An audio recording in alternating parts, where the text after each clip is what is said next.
Jodak ma South Alungo e Iseme, kaunti ma Kisumu, sani odagi luoro kaluwore gi monj marao tukgo monjogi kinde ka kinde kendo ketho puothegi, gino maketo ngimagi kama tek. Jodagi wacho ni kata obedo ni gisechwalo lipot ka migawo mochung' ne lee mag bunge, to nyaka sani onge gima osetimie. Millicent Adhiambo miyowa ler mar wachno.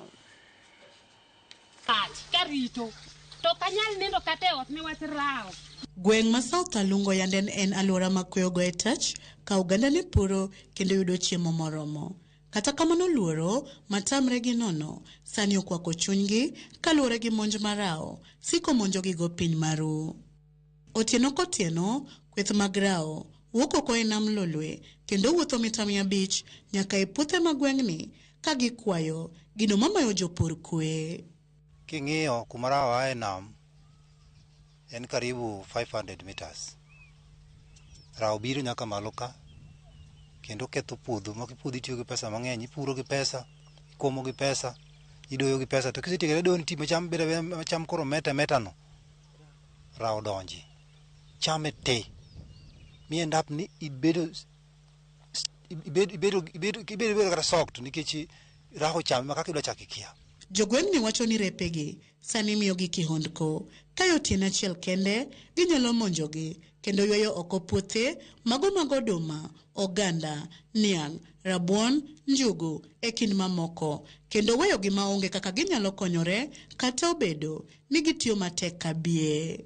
Ok wanyal puro puothani gi pesa mang'eny, adoyo gi pesa mang'eny, to katieka ni to rao donje, ma rao nochamo puodhoni tema koro ok anyal na koro asebedo gi parruok mang'eny ni to ti atim nang'o. Aonge kata pes sing'enge, koro nachako ni mondo ago mtaro kadipo ok onyal mondo mi ayudie kaka kae makonyora. Rao kodonjo puodho eka 30 minutes only.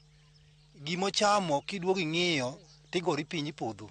Bende giyango ni e gweng'no kende giseyudo lal e puothegi manyalo yo eka 100 masani nindo mel ok pur ahinya to ne jogo modak e alwora mar dho nam.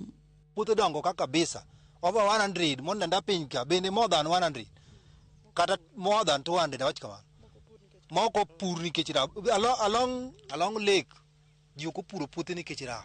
Midhiero makama ok oweyo oko kata mana jamni magiwacho ni rao kayo nyowuoyo ka koro gilero ni gisethegore gi nindo nikech chuno gi rit miere kod chame puothe e mudho mandiwa. Rao biro machop nyaka kul nyicha ka rao chamo ogino kayo dhero wadwa koro wan gi luoro kata sane rao kata kawuono rao wuothe gweng' kama dhok ochodo. Kata sane maloso kodi kane mama na manyuola tuo because of rao. Nie pien nikech rao ga isoko tiyo gi pesa mang'eny e puodho to giko ne onge gimodok kata wala kala achiel. Rao chame odong' pap kaka kama ochung'eni. Ten ma moti mabok onyal abe ting'o inga moko nyalo wuotho madhi kama mana arit puotha koni. Wach makama miyo giseyo migawo mochung' ne lee mag bunge Kenya Wildlife Services kuom nyiso yulo e resogi e lwet repego. Koro gisundo mondo piny owacho odonjre wachni mapiyo kaka nyalore. Koro akwayo sirikal ni ging'iye kaka ginyalo konyowa gi rao ni. Wachandre e gweng'wa ni wadhi chopo kama koro onge. An awuon asekawo thuolo madhi nyaka jo Kenya Wildlife. Ok gibi. Gichiwo ne report ok gibi. Yor ne kwayo ok gibi. Ka gichopo ni dwaro gibiro to gidwaro pes fuel. Koro pes fuel ni penyo nang'o to sirikal to alo fuel mar gari magringo go. Madam okel ka en kata kotere report onge gimotimo. Winjo, onge gimotimo. Wuotho gi manyo kuonde ma yien momod chula nitiere gi kuonde ma mon chwake konge mong'eyo.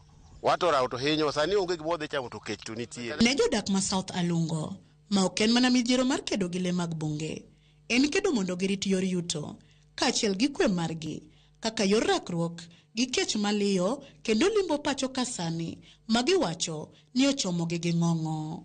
Millicent Adhiambo, Ramogi TV, South Alungo e Iseme, Kisumu County. Erokamano nya Millicent wadhi Baringo kama jolumo dak kono puoyo kwe kod ber mar ohala e gwenge Jolang'o.